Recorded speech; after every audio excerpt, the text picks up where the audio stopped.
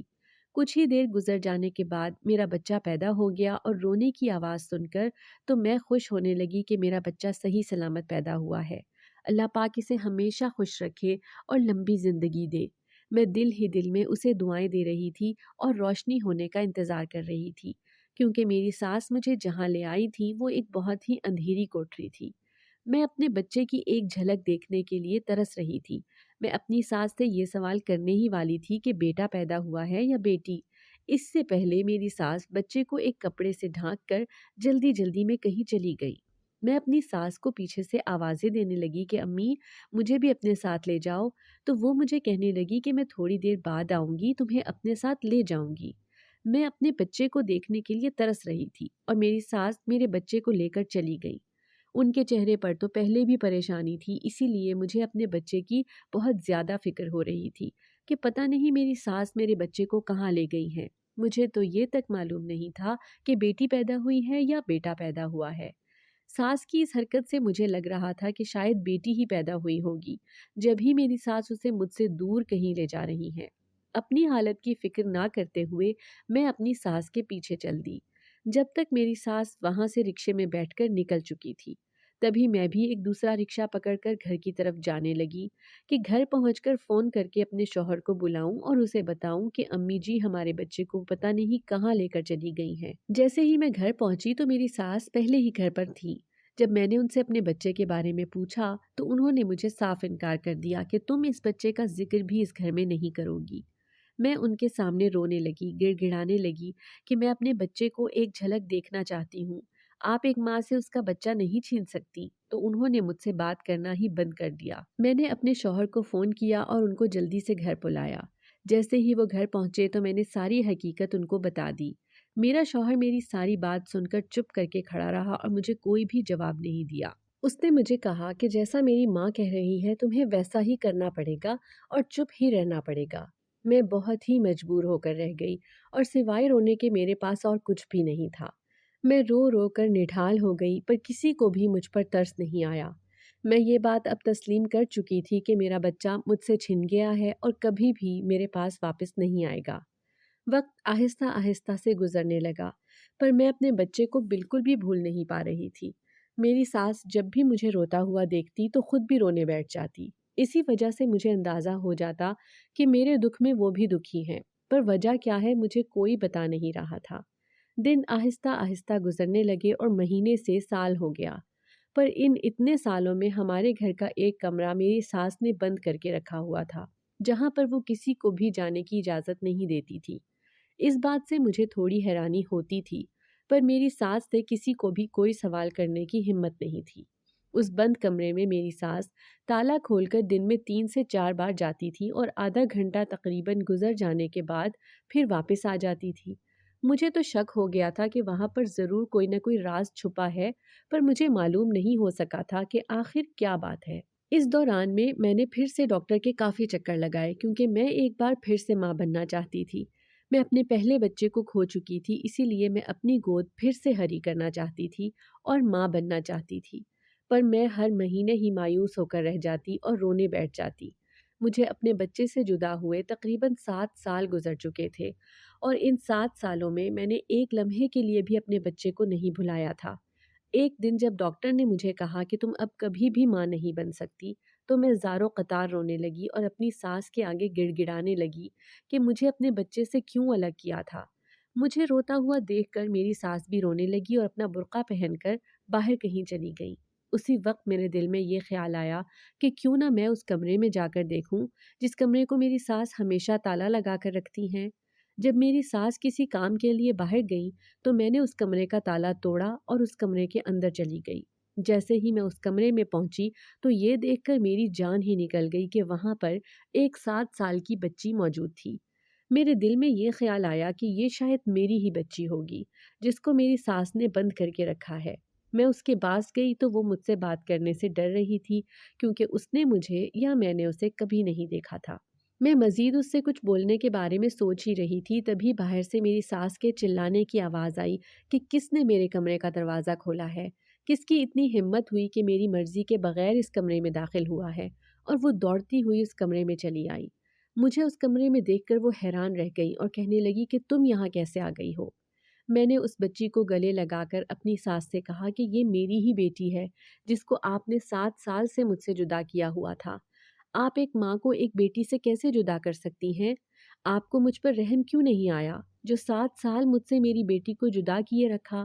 میری ساس بھی میری بات سن کر رونے لگی اور مجھ سے کہنے لگی کہ بیٹی، میں تو تم سے اپنی اولاد سے بھی زیادہ پیار کرتی ہوں۔ تم میری اکلوتی بہو ہو، میں تمہیں کسی بھی صورت تمہارے بچے سے الگ نہیں کرنا چاہتی تھی۔ آج میں تمہیں یہ ساری کہانی سناتی ہوں کہ میں نے تم سے تمہاری بیٹی کو الگ کیوں کیا۔ میری ساس نے مجھے بتایا کہ ان کا بیٹا ہارون جب 16 سال کا تھا تبھی اس کی طبیعت اچانک بگڑنے لگی اور وہ عجیب عجیب قسم کی حرکتیں کرنے لگا۔ کافی سارے ڈاکٹروں کے پاس جانے کے بعد ہمیں پتہ چلا کہ اس پر کسی بھی بیماری کا اثر نہیں ہے، اور محلے داروں کے کہنے پر میں اسے ایک عامل بابا کے پاس لے گئی، جہاں مجھے پتہ چلا کہ اس پر ایک جن زادی نے قبضہ کیا ہوا ہے اور وہ اس سے کبھی بھی الگ نہیں ہونا چاہتی۔ اس عامل بابا کی طاقت میں اتنا تو اثر تھا ہی کہ اس نے ہارون کے جسم سے اس جنزادی کو نکال دیا اور اس کو ہمیشہ کے لیے اس سے الگ کر دیا۔ پر اس عامل بابا نے مجھے کہا کہ تمہارے بیٹے سے تو میں نے اس جنزادی کو الگ کر دیا ہے، پر جب تم اپنے بیٹے کی شادی کرواؤ گی تو شاید ہو سکتا ہے کہ تمہارے بیٹے کی اولاد کو وہ جنزادی کوئی نہ کوئی نقصان پہنچا دے، کیونکہ وہ اس سے دور تو چلی گئی ہے پر اس دنیا سے ختم نہیں ہوئی، وہ واپس ضرور آئے گی۔ اسی لیے جب تمہارے بیٹے کی اولاد ہو جائے تو اس کو 7 سال کے لیے ہر انسان سے چھپا کر ہی رکھنا پڑے گا، وہ باہر کی دنیا میں نہیں آنی چاہیے۔ اگر وہ باہر کی دنیا دیکھ لے گا تو ضرور وہ جنزادی اس بچے پر قبضہ کر لے گی۔ اسی لیے میں اس بچی کو تم لوگوں سے یا پھر اس دنیا سے چھپا کر رکھنا چاہتی تھی، کیونکہ مجھے اس کی جان عزیز تھی۔ میں نہیں چاہتی تھی کہ میری بہو اور میرے بیٹے کی خوشیاں ختم ہو جائیں اور اس بچی کو کچھ ہو جائے۔ میں تم دونوں کی دشمن نہیں ہوں، میں تو تمہیں اپنی بیٹی سمجھتی ہوں۔ میں تم سے تمہاری اولاد کو کیوں جدا کروں گی؟ بس عامل بابا نے مجھے یہ بات تم لوگوں سے چھپانے کے لیے بولا تھا۔ جب تم امید سے تھی تب بھی میں عامل بابا کے پاس کئی چکر لگا چکی تھی، پر انہوں نے مجھے اس مسئلے کا کوئی حل نہیں بتایا اور یہی کہا کہ 7 سال کے لیے بچی کو سب سے چھپا کر رکھنا ہے۔ آج 7 سال مکمل ہونے کو تھے، اسی لیے میں اس عامل بابا کے پاس چلی گئی تو انہوں نے بھی مجھے اس بچی کو اب باہر نکالنے کی اجازت دے دی ہے۔ میں نے اپنی ساس کا بہت شکریہ ادا کیا، کیونکہ میں نے تو ان کو دشمن سمجھا تھا، پر وہ میری دشمن نہیں بلکہ میری خیر خواہ تھی۔ اس کے بعد میری بیٹی اس کمرے سے باہر نکل آئی، جس کے ساتھ اب ہم سب گھر والے بہت خوش تھے۔ 7 سال چونکہ ہماری بیٹی ہم سے جدا رہی تھی تو اس کو ہم سب لوگوں کو اپنانے میں تھوڑی پریشانی ہوئی، پر پھر بھی اس نے ہم سب کو اپنا ہی لیا اور بہت خوش زندگی گزرنے لگی۔ اگر آپ کو ہماری آج کی کہانی پسند آئی ہے تو اسے لائک کریں، شیئر کریں اور چینل کو سبسکرائب کرنا مت بھولیے گا۔